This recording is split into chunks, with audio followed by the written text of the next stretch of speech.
In early May of 1945, George Patton led a German armored division drive straight through his own lines so that the division could surrender to him instead of to the Soviets. The 11th Panzer Division had spent the previous 4 years fighting soldiers like his, at first on the Soviet front and later in the Lorraine region against Patton's Third Army. Now the tanks of this force sat lifeless on the Czech border, out of fuel, caught between the Americans pushing east and the Soviet Red Army closing in from the other side. Under the lines drawn at the Yalta Conference, these men were supposed to be handed over to the Soviets. Patton had received strict orders forbidding him to interfere in the matter, and yet he decided to interfere anyway. If you find stories like this worth your time, take a moment to subscribe and hit the bell. We have much more coming for you. Your support is what keeps us moving forward. The division Patton chose to shelter wore an emblem showing a ghost, a skeleton wrapped in a burial shroud, brandishing a long sword, riding on a racing wheel. And the American cavalry unit that arranged the division's surrender had a nickname of its own, one that the German High Command had given them, the Ghost of Patton's Army. In the autumn of 1944, it was this very group of American cavalrymen who first collided violently with this German armored division in a fog-shrouded tank battle out on the fields of Lorraine. 8 months later, they stood beside a roadblock inside Czechoslovakia, watching this band of their oldest enemies drive toward them under a white flag. The birth of the sword-wielding ghost emblem came before the fighting. In the autumn of 1940, a soldier who had just transferred from the 7th Panzer Division sat down to design an emblem for a force that had not yet been through a single battle. This force had been cobbled together from the 11th Motorized Infantry Brigade and a tank regiment pulled from the 5th Panzer Division, and the vast majority of its soldiers came from the mines and farms of Silesia. What this soldier drew was a skeleton draped in a tattered burial shroud, one fleshless hand raising a sharp sword high, riding in front of a racing wheel. The soldiers gave it a matching name, Gespensterdivision, the Ghost Division. At the time, there was already a Ghost Division in the German Army, and every officer knew it. The 7th Panzer Division was precisely the force that Erwin Rommel had led sweeping across France at astonishing speed in 1940. Because it advanced so quickly, the Allied staffs simply could not pin down its location.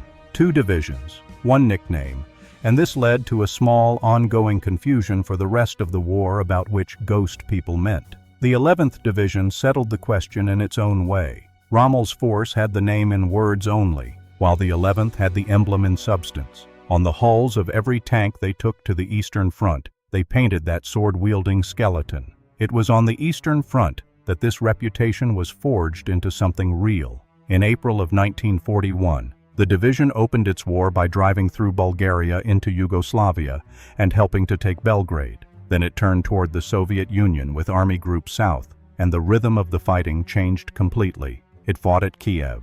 It pushed to the frozen outskirts of Moscow, where fresh Soviet reserve infantry divisions and a cold so bitter that it froze engines solid finally brought it to a stop. Among the forces that broke its momentum on the edge of the capital was the 316th Rifle Division. This detail matters because later, when the Soviet propaganda machine crafted the legend of the 28 Panfilov heroes, those few men who supposedly died bravely on the outskirts of Moscow to stop a German tank charge, the heroes of the myth came precisely from this 316th Division, and the faceless armored attackers they were said to have stopped were precisely the 11th Panzer Division.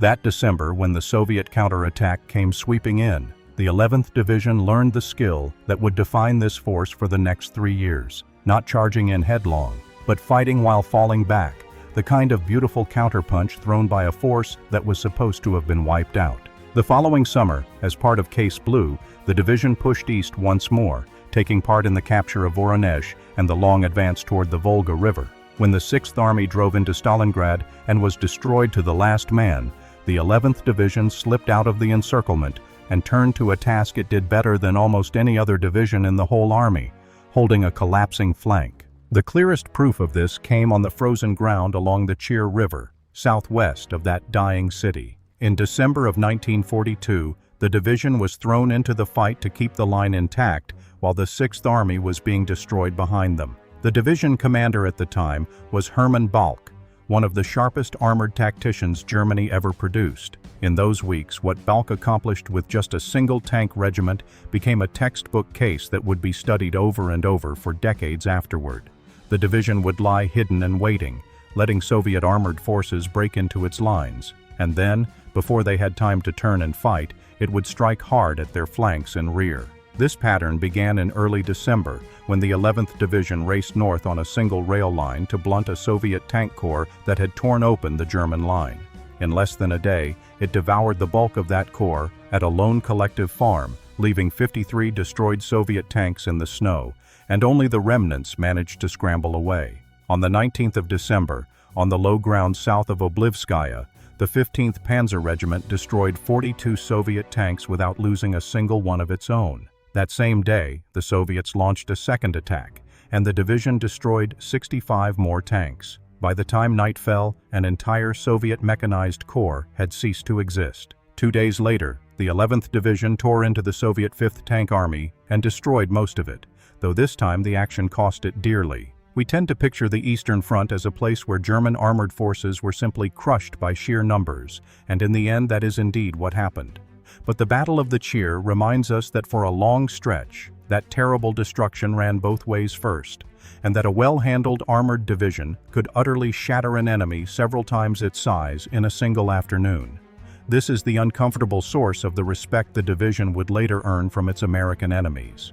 It was admired not because it fought with honor, but because it was so terrifyingly, chillingly good at the business of killing. The division fought throughout all of 1943 at a pace the West had never imagined. Over that year, it earned 3 separate commendations for outstanding combat performance. In July, it held the southern flank of the Kursk salient, taking part in the last large-scale offensive Germany launched on the Eastern Front, and on the opening night it broke through the first Soviet defensive line, taking the village of Butovo alongside the Grossdeutschland division, before the whole operation stalled within days and collapsed completely. After the Battle of Kursk, there was no more advancing. All that was left was the long retreat west across Ukraine, over one river defense line after another, with the division always serving as rear guard, always ordered to hold its ground, while the other units pulled back. This retreat nearly wiped it out. At the end of January of 1944, 2 Soviet fronts closed a ring around 6 German divisions near the towns of Korsun and Cherkasy, trapping about 60,000 men in a steadily shrinking pocket with their backs to the Dnieper River. The 11th Division, commanded at the time by Wend von Wiedersheim, fought as part of the 47th Panzer Corps, and was one of the divisions sent to force open the ring from the outside. It attacked the southeastern corner of the pocket with every remaining ounce of strength it had, and what it had left was very nearly nothing, only 27 tanks that could move and 34 assault guns. Against Soviet armored corps pressing in at 5-1, even 10-1, that thrust stalled within days. The trapped Germans finally broke out on their own in mid-February, leaving their wounded and nearly all their heavy equipment behind in the snow. Fewer than 2/3 of the men inside the pocket got out alive at the other end. The 11th Division helped pry open a narrow gap of survival, and it paid for that with its own shattering. The force that crawled out from the end of that winter was a division in name only. Its tanks were gone, its ranks were empty. The German High Command pulled it out of the Eastern Front entirely and sent it to the Bordeaux region of southern France for a complete rebuild, filling it out with men and equipment drawn from the 273rd Reserve Panzer Division, along with everything else that could be scraped together, first assembling around Toulouse and then moving to the coast. The plan was simple, and from the German point of view it made perfect sense. Take one of the most experienced armored forces in the whole army, one that had survived the bloody fighting at Kiev, Moscow, the Cheer, and Cherkasy, and place it somewhere quiet and far from the guns to recover. That quiet place was the coast of France in the spring of 1944. In the official United States Army history that later recorded this campaign, the 11th Division is described bluntly as one of the most famous armored forces in the Wehrmacht. Whoever wrote that line was not paying a compliment. They were explaining to their readers exactly what kind of enemy their own soldiers had run up against. The front about to be opened in France would not stay quiet for long, and this battle-hardened division, sent there to heal, would discover within a few months that it stood squarely in the path of the most aggressive army commander the Americans had. This collision happened in the third week of September of 1944, on the roads around the town of Lunéville, in the Lorraine region. It announced its arrival with a single shell. On the 15th, the lead armored car of an American cavalry unit poked its nose out into the fog-shrouded outskirts of the town, and a German 88mm anti-aircraft gun put a round straight through it. The startled scouts pulled back quickly. At that moment, neither side yet realized that this single shot had raised the curtain on the largest tank battle on the Western Front before the Battle of the Ardennes. The American troops holding that stretch of the line were the cavalrymen of the 2nd Cavalry Group, and they carried a nickname that the German High Command had already pinned on them, the Ghosts of Patton's Army. Ahead of the Third Army, they had swept across France, appearing behind German lines where no enemy was supposed to be, and then vanishing without a trace before anyone had time to react. That's how they'd earned the name. Now, at Lunéville, two bands of ghosts ran head-on into each other. The first full-scale attack came on the 18th, when a fresh German armored brigade struck the 2nd Cavalry Group holding Lunéville, along with the reserve command post of the 4th Armored Division. The outnumbered Americans, backed by reinforcements rushing in from the 4th and 6th Armored Divisions, drove the Germans off and left about 24 burning German tanks strung along the approaches. Having failed to take Lunéville cleanly, Monteuffel's forces simply bypassed the town, swung north, and drove straight at the 4th Armored Division's exposed positions around Arracourt. Neither side knew it, but this grudge match that opened in the fog would keep playing out over the next 8 months, all the way to a roadblock inside Czechoslovakia. The reason the two armies met at Lunéville came down, in the end, to fuel. Since the breakout from Normandy, George Patton's Third Army had raced 400 miles across France, moving so fast that even the supply trucks couldn't keep up. By the middle of September, the tanks were nearly dry. The gasoline that was supposed to carry Patton to the German border had been diverted north for another gamble, the airborne operation in Holland, Operation Market Garden, leaving Patton stalled on the banks of the Moselle, so close to the border he could practically taste it, yet unable to move an inch.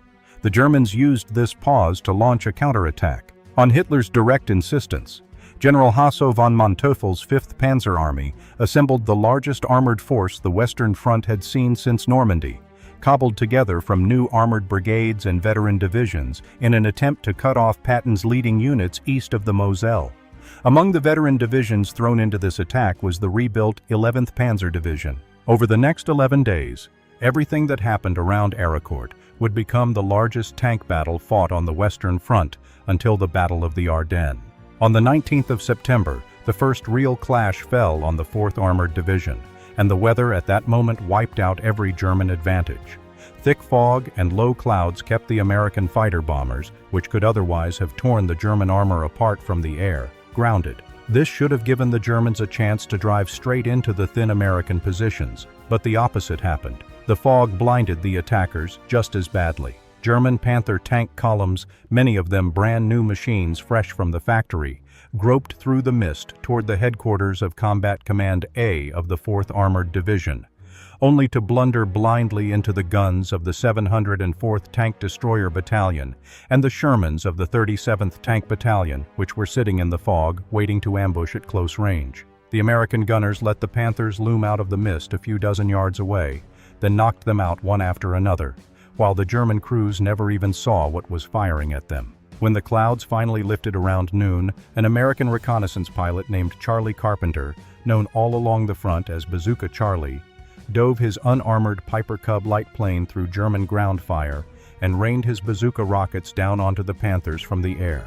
By the end of that day, the 4th Armored Division had destroyed 43 German tanks around Arracourt, most of them brand new Panthers, while losing only 3 tank destroyers, 5 Shermans, and fewer than 20 men. A large share of these kills was scored by the tank destroyers the crews called Hellcats. It was thinly armored, but faster than anything the Germans had, and the Americans wielded it like a rapier, jabbing into the enemy's flanks, firing, and then vanishing before the heavier Panthers could swing their long guns around to shoot back. One tank destroyer platoon ran into a Panther column in the murk and knocked out several enemy tanks without losing a single vehicle, having only a pair of road wheels shot off. This asymmetry set the tone for the whole battle, and it runs sharply against the usual picture people have of the Lorraine campaign. We tend to think of the German Panther as the better machine, and in terms of the gun alone, that's true. But a month of fighting around Arracourt is a reminder that when the two sides met, better tactics, more accurate gunnery, and tighter coordination beat the better tank almost every single time. And in the autumn of 1944, the side famous for its mastery of armored tactics was being schooled hard by an American armored division that had been in the war for only 2 months. John Wood's 4th Armored Division had barely met tightly organized German armor since Normandy. They had swept across France, bypassing strong points and even outrunning their own fuel. For many of the division's crews, Arracourt was the first real tank duel they had ever fought. They walked in as newcomers with no experience of that particular brutality, and they walked out having torn apart a German division with 3 straight years of bloody combat behind it. The men on the German side at Arracourt understood this perfectly. Balck's own chief of staff admitted after the war that these attacks might have made sense on paper, and that if Patton had been given, not the order to halt, but plenty of fuel and the freedom to press on, he could very well have driven straight through to the Rhine, because the German border fortifications behind them still stood empty. Behind the front lines, the American command was fighting another battle, one it was losing to the fuel gauge.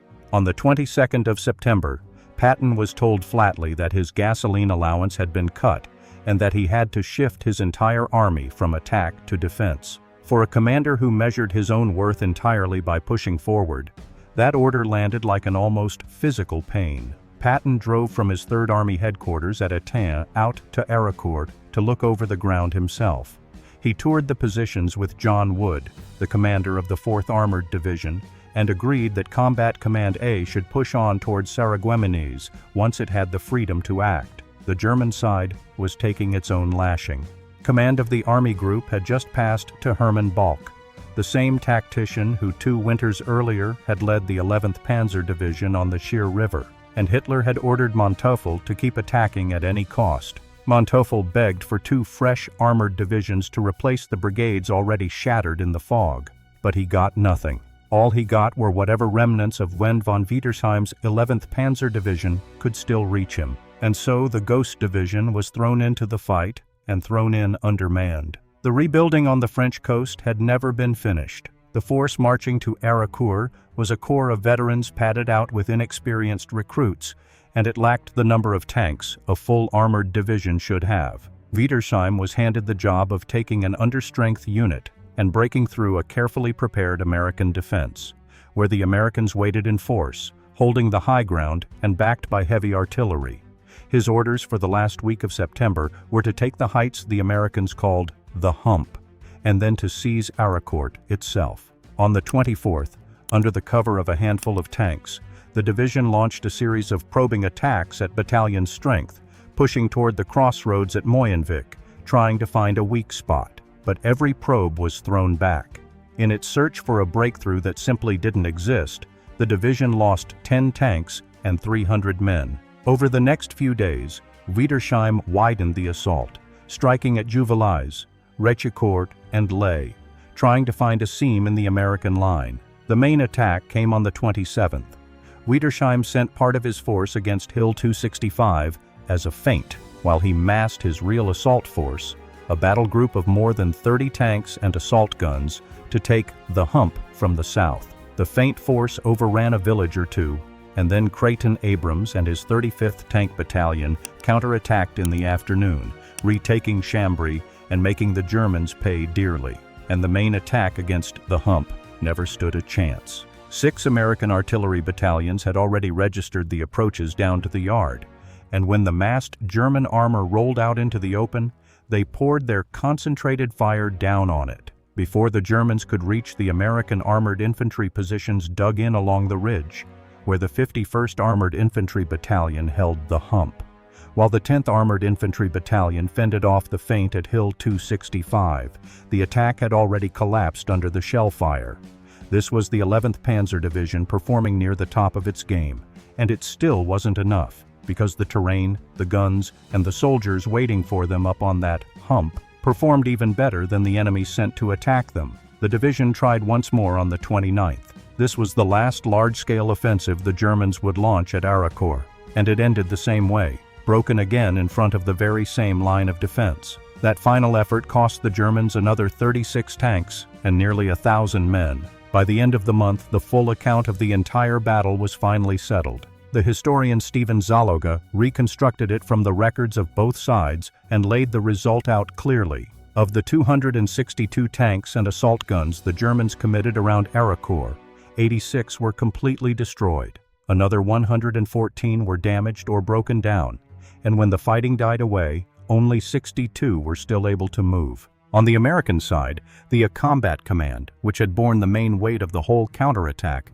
lost about 25 tanks and 7 tank destroyers. Across the entire fight to hold Lorraine through September, the 4th Armored Division lost roughly 40 medium tanks and several hundred men. It was a real price to pay, but it was only a drop in the bucket compared to what the Germans throwing themselves at it again and again had paid.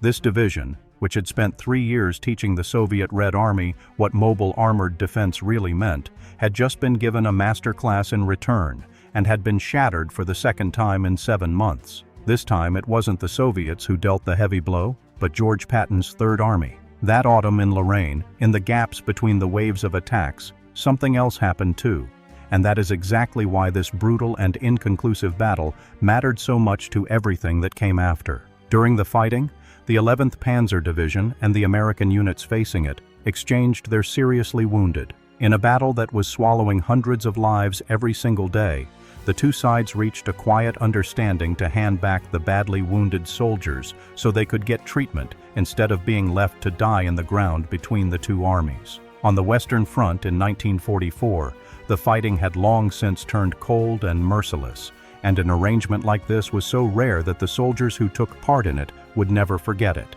That one thing alone explains why Patton would later come to respect this enemy far better than any tank loss statistics ever could. Before he became anything else, Patton was first and foremost an old-school cavalryman, and so was Colonel Charles Reed, who led the 2nd Cavalry Group, the Ghosts, in their first clash with this division at Luneville. Both men belonged to a military culture that was dying out, a culture that still believed fighting could follow a certain code, and that an enemy who fought cleanly and bravely deserved something in return. In the 11th Panzer Division, which was beaten but not broken, and which even as it was being ground down day after day still exchanged its wounded like an opponent with dignity, Patton saw a force fighting the way he firmly believed war ought to be fought. The decision he made 7 months later did not appear out of nowhere at the last minute. It was built right here, in the mist and gun smoke of Lorraine, in one costly but disciplined German charge after another. The battle around Arracourt gradually died down at the end of September, with Patton pinned in place by empty fuel tanks, and the 11th Panzer Division worn down to just a handful of troops.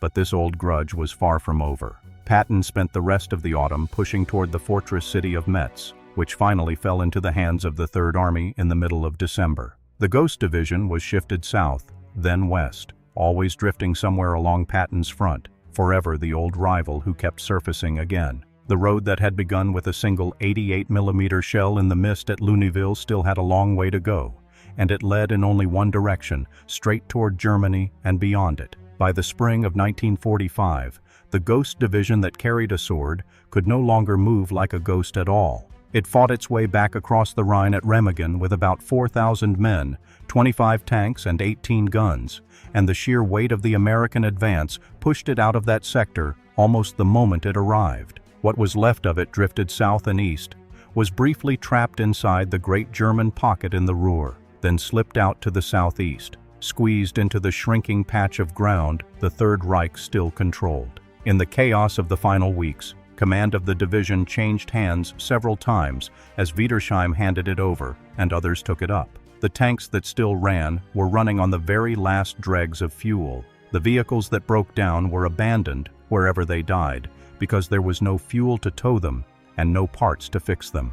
This division, which had once spent 3 years striking from the flank and vanishing before the enemy could even turn around, was now sitting in fixed positions, holding to the last the ground it could not leave. The fearsome mobility that had made it dreaded on 2 separate fronts was completely gone, drained away, as one fuel tank after another ran dry, and the only thing ghostly about the Ghost Division now was its pitifully small remaining strength. It finally came to rest on the border hills of western Czechoslovakia, in the Sudetenland, and the army pressing it here was Patton's. The columns of the American 11th Armored Division raced southeast along the German-Czech border, with infantry divisions filling in behind them, and among the units constantly harassing the positions of the Ghost Division were familiar faces that had shown up all through this long campaign: the 26th and the 90th Infantry Divisions, and the 2nd Cavalry Group screening the whole advance on the outer flank. The very same cavalrymen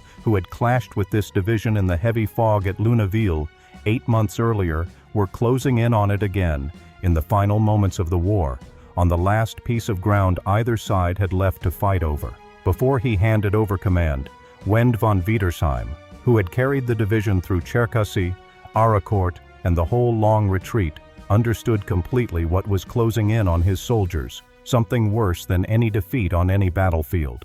It was a political trap, and it had been set on a conference table months earlier. Under the borders agreed at Yalta, Czechoslovakia fell within the Soviet occupation zone. Under that agreement, every German soldier still under arms on Czech soil would become a Soviet prisoner the moment he laid down his weapons, and the Red Army was moving in from the east to take them all. For a division that had spent 3 years on the Eastern Front and had done to the Soviets what it had done on the Chir River, this was not a fate they could face calmly. The death rate of German prisoners captured on the Eastern Front, held in Soviet camps, was beyond anything the West could compare with. Whole divisions marched into the prisoner camps and were never heard from again. There was not a single unit in the German army with more reason to fear this than they had. The 11th Panzer Division had spent 3 years as one of the sharpest blades the Wehrmacht had on the Eastern Front. It was this very division that had smashed a Soviet tank corps on the Chir River and had held that doomed corridor at Cherkasy. Every man in the division knew exactly what the Red Army remembered, and knew exactly how they would be made to pay for it. And so the division's commanders set a single, narrow goal for the last days of the war, a goal that had clearly been turning over in Wiedersheim's mind for a full month before May even began. The division must never fall into Soviet hands. It had to find a way to surrender to the Americans intact and in good order, and it had to do this before the Red Army arrived to make the choice for them. The window of opportunity was closing by the hour. The division was scattered across the border region, part of it in one American sector, part in another, with the Soviets just a day's march away, and the only road out of this trap led straight through the lines of the very army that had been grinding it down ever since the Lorraine campaign. The chance to break the deadlock had already appeared nearby, and it had come chasing after horses. At the end of April, the 2nd Cavalry Group, under Colonel Charles Reed, rolled into the small Czech town of Hostau to carry out one of the strangest operations of the entire war. The Germans had gathered several hundred of Europe's finest breeding stallions at a stud farm there, including the White Lipizzaner mares of the Spanish riding school of Vienna.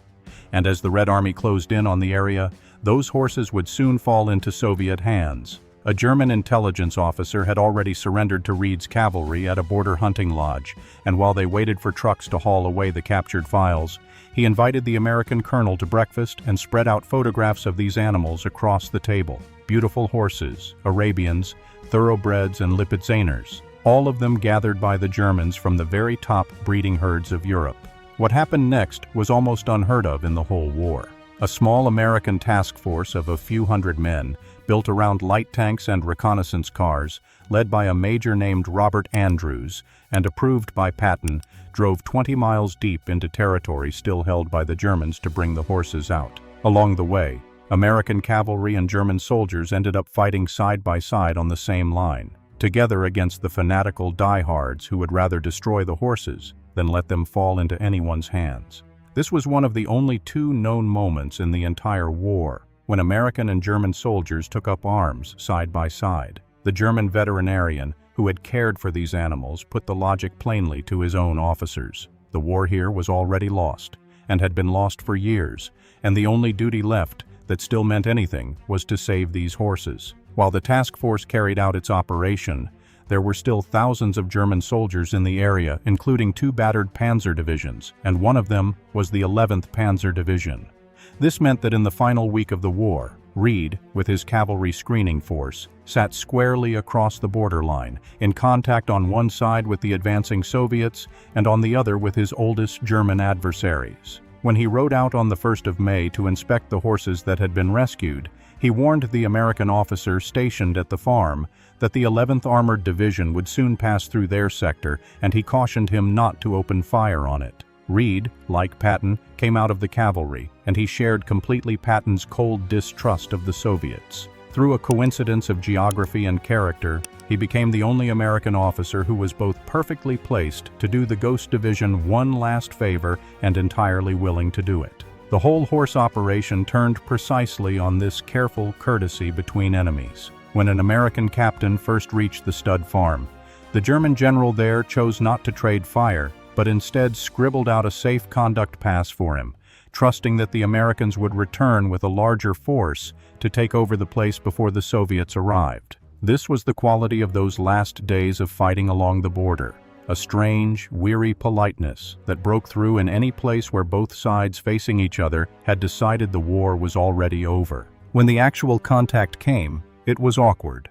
A German soldier walked toward the American lines under a white flag, carrying a message of surrender, and he was brought to the command post of the 3rd Battalion of the 359th Infantry Regiment of the 90th Division. This German insisted that he would deal only with the division chief of staff. The American officer facing him, a major named Cochrane, had no patience for a beaten enemy setting terms with him, and he simply sent the man back the way he had come. The Armored Division's very first attempt at surrender was turned away at the door just like that. It was the calmer contact established earlier through Reed's cavalry that steadied the whole situation and gave Wittersheim's successors reason to believe that a message sent to the American lines would reach people willing to take it seriously. The firing in that sector finally stopped on the 3rd of May, and by the evening of that day the leading elements of the division had already moved into the American assembly areas. Time was running out to the very last. There were only a few days left before Germany's total surrender, and the guns of Europe fell silent on the 7th and 8th of May. Patton's Third Army liberated the Czech city of Pilsen on the 6th, and the Red Army had pressed so close that within days a Soviet general would order Reed to pull his cavalry aside and let the Soviet columns through. If the Ghost Division had hesitated another day or two, if the surrender had jammed again with some offended American major, then the soldiers walking down from those hills would have laid down their weapons in front of the Soviets and vanished into the east.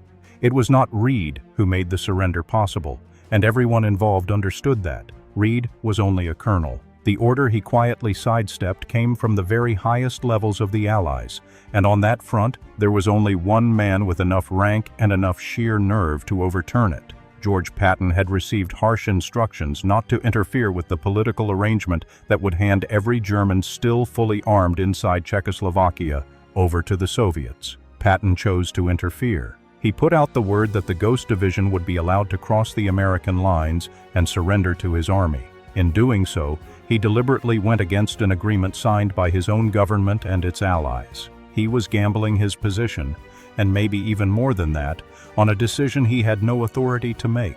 Without Patton backing him, Reed could never have arranged any of it. In the records that survive, it is Patton who gets the credit and takes the risk for allowing the 11th Armored Division to surrender to the American Army. This was a man who, as the fighting died down, wrote to his wife that peace would be hell for him, a soldier who measured his whole life by war and couldn't imagine it ending. When a man like that used his last piece of power, he spent it on the thing he truly valued. He valued this enemy. There is a record that Patton respected the 11th Armored Division, that he saw the soldiers who had fought him at Arracourt, who had exchanged wounded with him in Lorraine, as an opponent worth sheltering from the fate waiting for them in the east. This is the uncomfortable but deeply human heart of the whole affair. An American general, who had been given the opposite orders, used his very last bit of power in the war to protect a few thousand German soldiers from his own allies. And he did this not out of any sympathy for the cause those men served, but out of a fighter's respect for the way they had fought him. That respect, built up in the fog of Lorraine, in one artillery duel after another, was paid out in the first days of May in a matter of life and death. That debt was repaid on the 4th of May, 1945, at the entrance to the little Czech town of Vyšehrubí. A German general rode at the head of the division's surrender column under a white flag of truce, and behind him came the Ghost Division itself, more than 9,000 soldiers, its surviving tanks, its trucks, even an amphibious vehicle, roaring down from the hills toward the American lines. They passed through that line rather than being crushed in front of it. Large numbers of American infantry from the 90th Division and the 2nd Division gathered along the roadside to watch it, this famous enemy division rumbling past their positions in column and laying down its weapons. The tanks, half-tracks, trucks, and that odd amphibious vehicle came to a stop in the assembly area, and the crews climbed down. Major General Herbert Ernest accepted the surrender on behalf of the American 12th Corps, and the men and machines of the 11th Armored Division were handed over to the 359th Infantry Regiment of the 90th Division and the 2nd Cavalry Group. Led by Wiedersheim's successor, the bulk of the division had reached the area, moving toward Passau within the 90th Division's sector. The rest, farther north near the town of Wallern, surrendered a few days later to the 26th Infantry Division. Colonel Reed's cavalry, the ghosts of Patton's army, stood on that ground and watched their oldest enemy come toward them under a white flag. What laid down its arms at Vyšehrubí was not just 9,000 exhausted soldiers. It was a full 4 years of war record for the Ghost Division. This was the force that had seized Belgrade and pushed toward Moscow, that had smashed Soviet armor on the Chir River and escaped death at Cherkasy, that had met Patton in the fog of Lorraine and fought him all the way from the Moselle to the Rhine, and then been pushed back all the way into these hills. All of it came to rest here, in a border town that most of the watching Americans couldn't even have found on a map a year earlier. The ending carried a faint, strange echo of grace. Among the 9,000 men who walked down from the hills was the division's military band, and they were taken back to Regensburg, quietly changed into different uniforms, and transformed into the personal band of an American corps. The war between the 12th Corps and the Ghost Division, which had begun in September of 1944, with that single blast of an 88mm anti-aircraft gun fired at the 2nd Cavalry Group at Luneville, ended here in a Czech border town, with those same cavalrymen controlling the battlefield while their old opponents were disarmed in front of them. This grudge that spanned 2 countries and ran for 8 long months was over.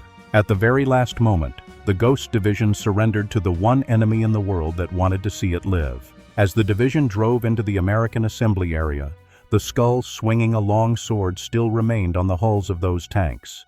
That was the very same ghost that had been painted on those tanks all the way back in 1940, that had followed them from Belgrade to the gates of Moscow, along the frozen Chir, and had broken out of the Cherkasy pocket into the fog of Arracourt. There had always been 2 ghost divisions in that war, Rommel's division and this one, and only this one actually wore the real emblem. Now that emblem came to rest in a field in western Czechoslovakia, the engines ticking as they cooled, the crews climbing down and stacking their rifles together. A few hundred yards away stood the cavalry that the German High Command had named the Ghosts of Patton's Army, the very same cavalry that had fired the first shots against the division outside Luneville 8 months before. One set of ghosts watched another set lay down its weapons. The white flag lowered from the hills closed the loop that had been opened by a single gun in the fog the previous autumn. Patton had no tenderness for the cause these men served. What he respected was the way they had fought him, cleanly at Arracourt, with discipline in defeat, and in the middle of a brutal war of attrition, willing to hand back the enemy's wounded rather than leave them lying between the lines. In the last days of a war that had swallowed tens of millions, that narrow soldier's line, the line between the cause a man serves and the way he behaves under fire, was all that Patton was weighing when he disobeyed his orders. Men who had spent months trying to destroy each other could, at the final moment, still decide that they owed each other something. Patton spent his last piece of power in that war to pay off this debt. The rule he broke was still in force in nearly every other place. Under the borders drawn at Yalta, the German troops trapped on Czech territory belonged to the Soviets, and most of them went east. In those final days, many German units knew exactly what awaited them in Soviet hands, and so they tried to turn and give themselves up to the Americans instead, and most of them failed to get through the lines. Even then, the Americans were not always a refuge. In that very same month, as a gesture of goodwill toward their Soviet allies, the Americans handed hundreds of thousands of Germans who had fled west straight back to the Red Army. By the end of the war, roughly 3 million German soldiers had become Soviet prisoners. By the official lowest count, hundreds of thousands of them never came home. By the Germans' own estimate, that number was close to 1 million. The last survivors were not released from the Soviet Union until 1956, 11 years after the guns fell silent. The 9,000 soldiers of the 11th Armored Division were not among these missing men. They laid down their weapons in an American-controlled field, into the keeping of the one enemy on that continent who looked at the way they had fought him and decided they were worth the risk of freedom.